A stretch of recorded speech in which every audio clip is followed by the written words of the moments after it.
Impact Hustlers, the podcast on entrepreneurs and changemakers that are creating solutions to the world's biggest problems. Impact Hustlers is brought to you by Wyra UK, part of Telefonica Open Future. Visit wyra.co.uk to learn how our acceleration programs can help your startup grow. And this is your host, Maiko Shafrat. In today's episode, I speak to Brenden Millstein, founder and CEO of Carbon Lighthouse, a startup that is on a mission to stop climate change by making buildings more sustainable. 40% of global emissions come from buildings, and Carbon Lighthouse is already being used by companies such as Tesla Motors and Hilton Hotels. Welcome to Impact Hustlers, Brenden. Thanks, Maiko. It's a pleasure to be here. With loads of awareness around the need for renovating buildings and making them energy efficient, what is it that Carbon Lighthouse can do beyond all the solutions, consultants, and projects that are already out there? Yeah, I think there's a couple things that Carbon Lighthouse does very differently than the rest of the efficiency industry. And in somewhat of an ironic twist, we actually draw our inspiration from oil here. Carbon Lighthouse is a company that is solely dedicated to ending climate change. And we believe the only way to accomplish this, obviously ambitious goal is to do things that are very profitable for clients and very profitable for ourselves. Because otherwise there is no way to grow quickly enough and grow large enough overall to actually matter to the problem. So when we started the company, we looked around the world for companies that had changed the way energy was used across the world in just a few decades, because that's about the amount of time we have left. And the companies that have been successful in changing how energy is used globally are not efficiency companies. They are oil and gas. And there's two things oil and gas does extremely well that we have brought to the efficiency industry. And the two things are completely different than how the rest of the efficiency industry works. So the first thing oil and gas does is you only pay for the energy you use. So you don't pay for the rig, you don't pay for the well, you don't pay for the pipeline. You go to the gas station and you just buy the gas. And if you need more gas, you buy more. If you need less, you buy less. That's it. It's very simple. And the second thing is, say what you will about oil and gas, there's actually incredible accountability in those industries in a very specific way, which is if you go to the gas station and you bring a gallon bucket and you pump what the machine says is a gallon into that bucket and it's only half full, you have someone to sue. And that's actually the opposite of how the efficiency industry has worked for the past half century. So there's a lot of contracts in efficiency that are buy this piece of equipment, it will save you energy, but the actual contract deliverable is equipment, or hire us as consultants will save you energy, but the actual contract is for labor hours, not for energy savings. And so you end up with basically a half century of overpromises and under delivery. So what Carbon Lighthouse does that is very different actually starts with the contract.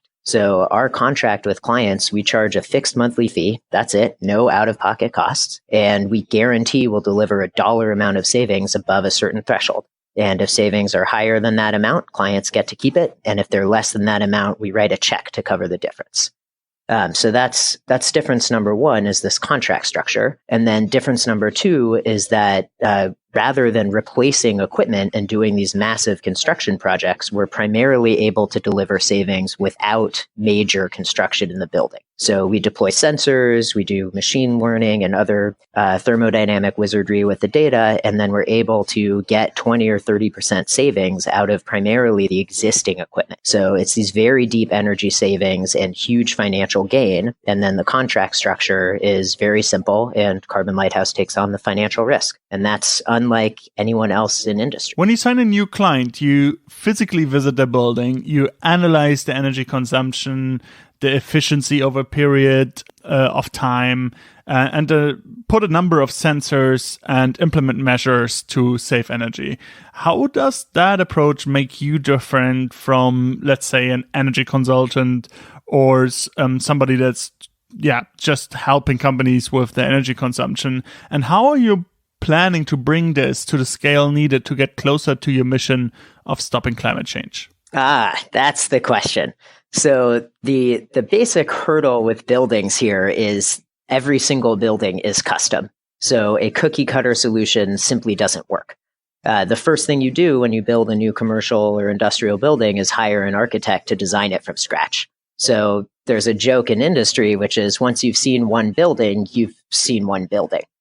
So it doesn't scale without the ability to massively customize it. So the software we've built in-house, which we call CLUES, the Carbon Lighthouse Unified Engineering System, we're physicists and engineers. We'll come up with a better name later.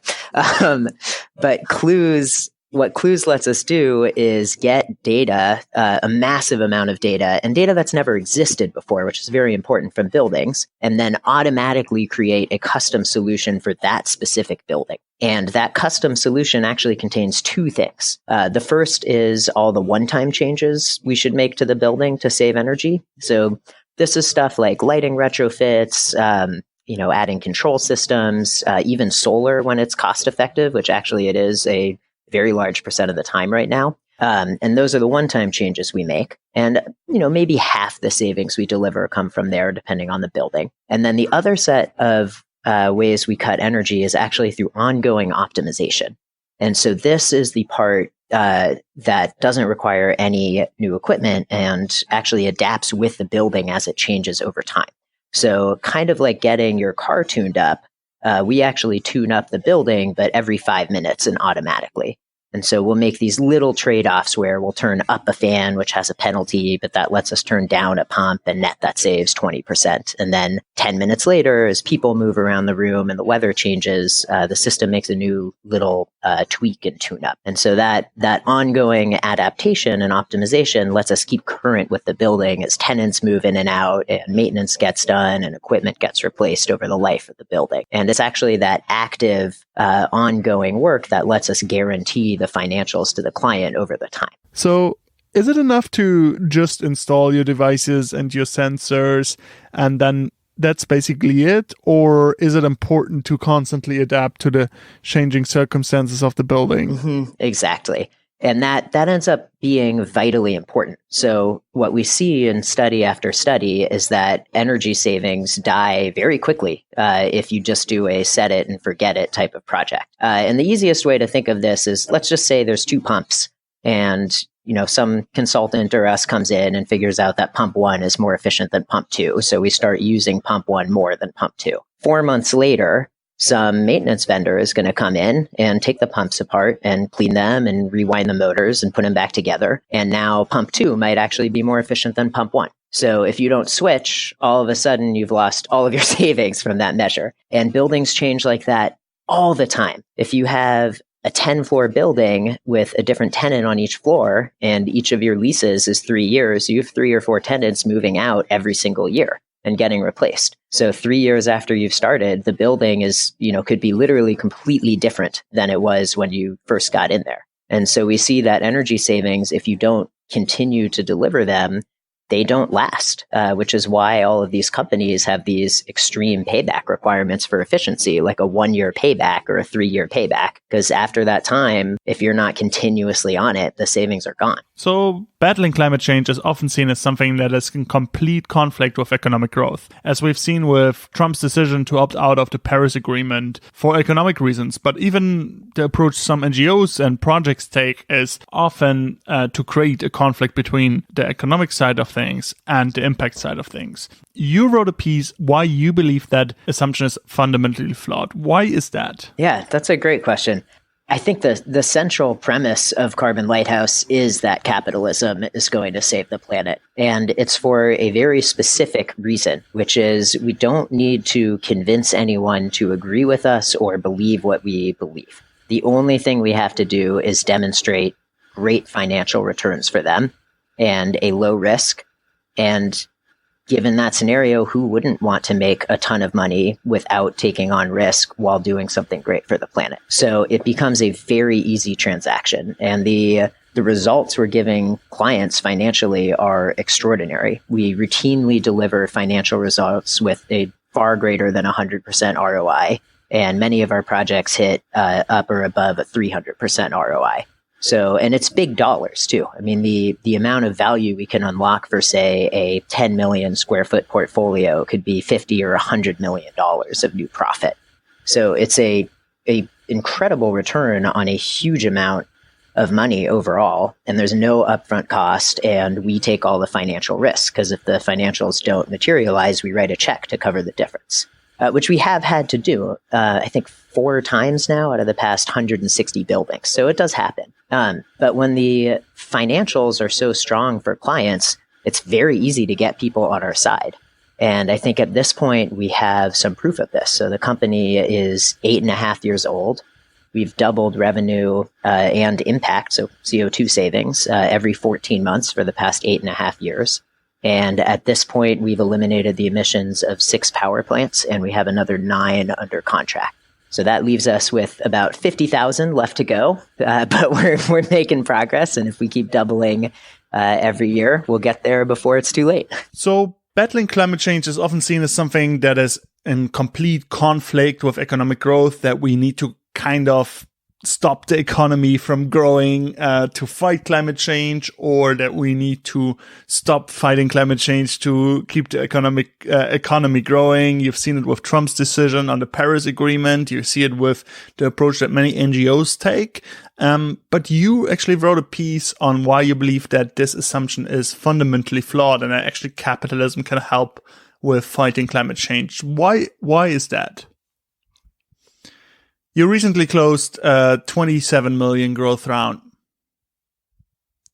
You closed a 27 million.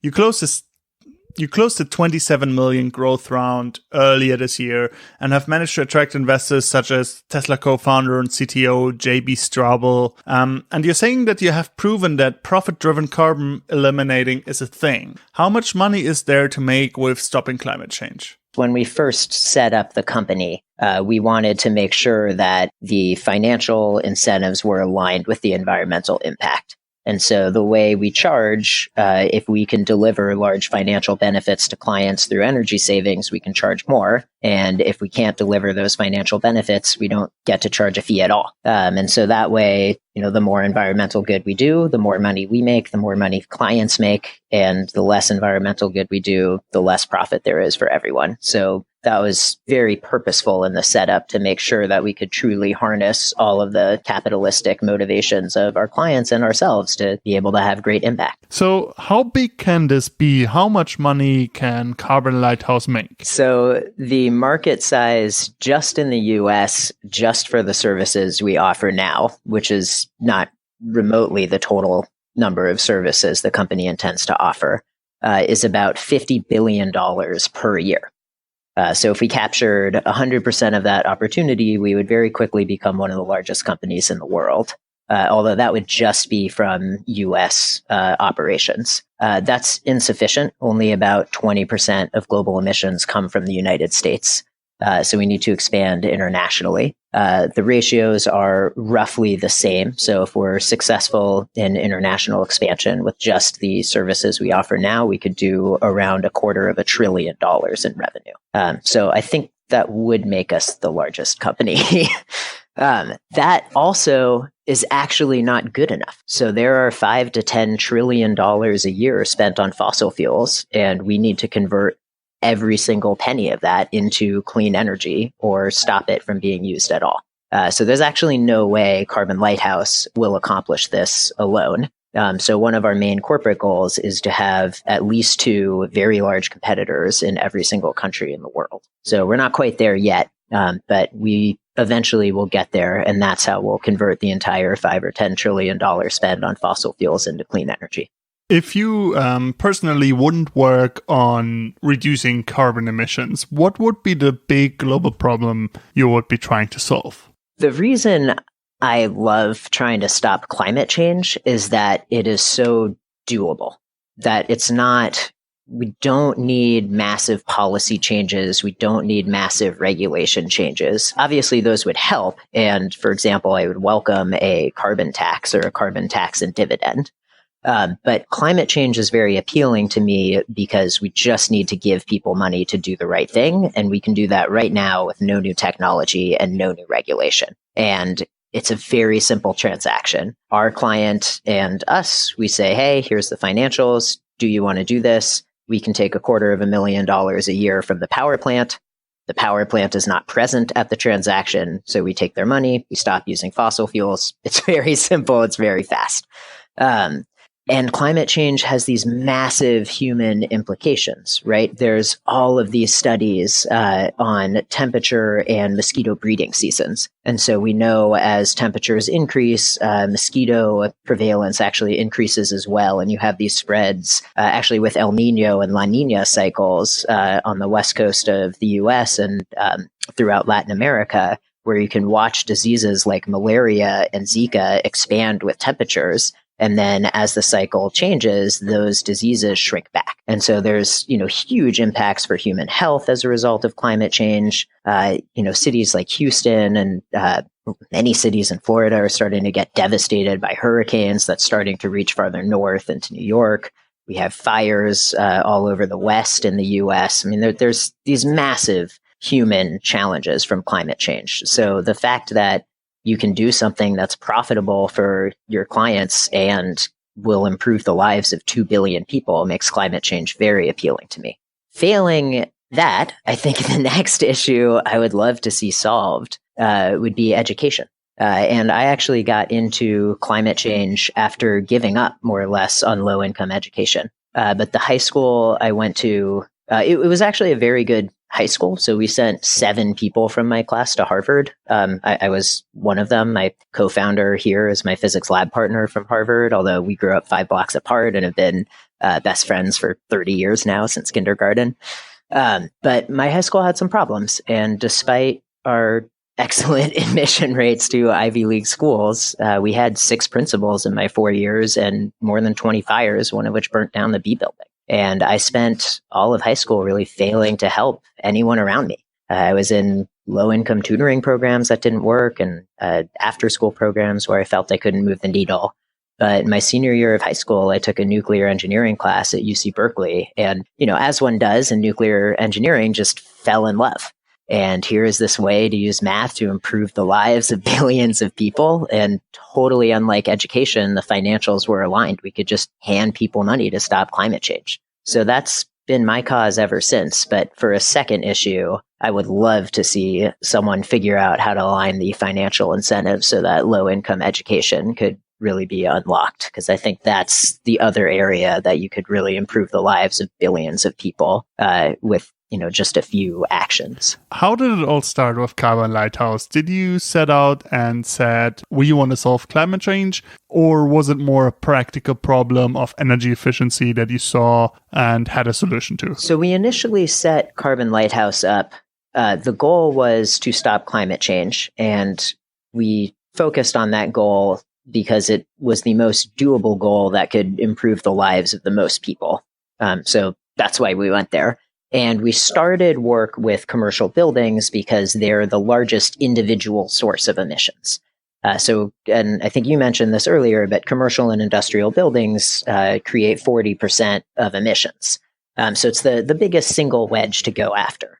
And we started the company. We actually didn't start with any technical solution, but we realized there was a problem with the market where contracts weren't aligned, where people weren't selling energy savings. They were selling equipment or selling labor hours and promising savings, and those weren't being delivered. So we said, okay, we're going to straighten out the contract and actually sell the savings. And that's what we're going to guarantee, and we're not going to charge up front. And so we started trying to sell.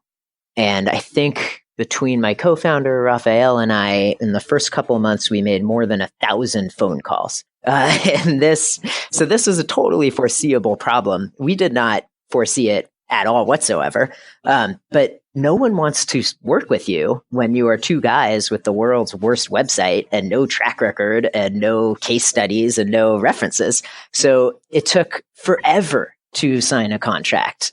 We had to call a friend of a friend of a friend of a friend of a friend and every single person we could possibly talk to in that network until we finally had someone sign with us. And then we had, we have this contract where we're on the hook to deliver savings, and we show up at the building and it's perfect. And all the low-hanging fruit is gone. The medium-hanging fruit is gone. This orchard has been harvested. The equipment's brand new. And we realized what happened is the type of person who will sign with 2 guys with no track record and the world's worst website is someone who is not risk averse and who really cares about the mission. And that same person had already worked with every other efficiency company they could find. So we had talked to everyone we could possibly talk to. We had $10,000 to our name, and we were two nerdy, panicked physicists. And so we said, let's get $2,000 worth of sensors and measure everything and pray someone missed something in the data. And so we did. And sure enough, the building thought it was turning off like a very large central fan when it in fact was not. And we could correct this, and it saved about 3% of the whole building energy use. And so we eked out a little win. And the next time going through the sales process was very slightly easier. And the same exact thing happened. Low hanging fruit gone, medium hanging fruit gone, equipment brand new. But now we had $20,000 to our name, and we got $4,000 worth of sensors, and it worked again. And so we were able to eke out this 4% savings.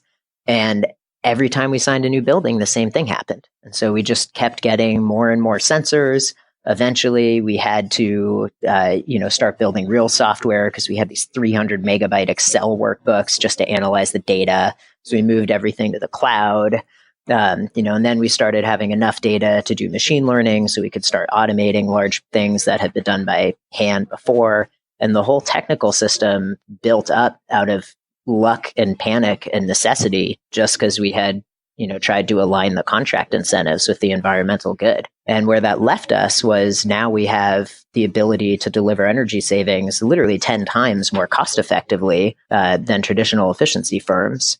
And we can take all the financial risk and have no upfront costs for clients. But none of that was planned. That was all panic and luck and really digging into the data. What would your advice be to founders that are at a similar point at the beginning of the journey and that want to combine having an impact and profitability? What should they be doing? A thing that has been enormously important and valuable from an impact and financial perspective for Carbon Lighthouse has been us digging really deep to make sure that our contracts with clients were aligned with the environmental good we were trying to produce.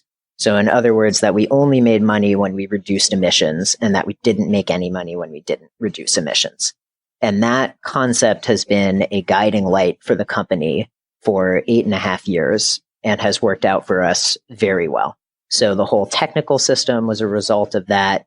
We didn't even talk about how challenging sales are to commercial real estate. But to my knowledge, we are the only company that has figured that out and figured out how to work in multi-tenant leases and triple net leases and all sorts of complicated lease problems that usually completely mess up the financials for landlords.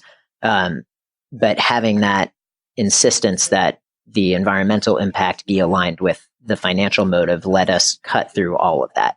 So I think the advice I would give to other social entrepreneurs is make sure you only make money when you are solving the social problem you are trying to solve, and make sure you don't make money when you aren't solving that problem. And if you can align that in your contracts with how you're doing things, then the only thing you have to focus on is making the business work really well. And at that point, investment becomes much easier.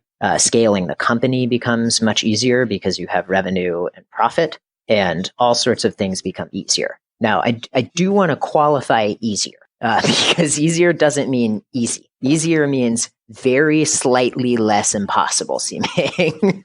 And Carbon Lighthouse, I had no idea how hard this was going to be at the beginning. I am very optimistic. Raphael is much more insightful than I am. So I think he had much more of an idea how hard it was going to be. But I think both of us were surprised at how challenging it was. But I think it is very hard to start a company. And I don't think that matters if it's trying to save the world or not. And I think it is very slightly more hard to try and save the world than not, as long as you're starting a company. So from my perspective, may as well go for it. Why not save the world? You already have to run a marathon like 5 times. Running an extra few miles just isn't going to make that much of a difference. So I think my advice would be, don't worry that it's harder to start a social company than a regular company. They're both near impossibly challenging. So that incremental difference doesn't matter. And make sure you align the financial incentives with whatever social good you're trying to resolve. and then just focus on building the best company you possibly can. And that's how you solve that problem. If you're looking at Carbon Lighthouse's long-term ambition, what is it that you think you will have accomplished within the next 10 or 20 years? Well, I would love to have stopped climate change, but there's actually another element of Carbon Lighthouse that I am extremely proud of, which I don't think either Raphael or I foresaw at the beginning. But Carbon Lighthouse has become what I believe is a really good work environment. And that's not to say it's easy. It's very challenging. People work hard, but we haven't faced any burnout. And it's been 8.5 years now. There's 80 of us. We've had one voluntary departure and one termination. So our annual turnover rate is under 1%. And I think we have created an environment where we have a unique blend of incredibly hardworking, smart, like very diligent people, but people who are also incredibly nice and warm to each other and are willing to drop anything and everything to help each other out. And they are honest and forthright with customers and direct and forthright with each other, and just coming into work every day and seeing that and getting to be part of that and getting to get the heck out of everyone's way so they can get done what they need to get done has been just incredibly fulfilling for me. And I think part of the legacy I would want to see, in addition to stopping climate change, is a real demonstration that not only is that work environment possible, but that it's very effective. And ideally, we could get a lot of other firms trying to work towards that same thing. Thanks, Brenden, for joining me today. It was a pleasure to have you on the show and get all this insight from you.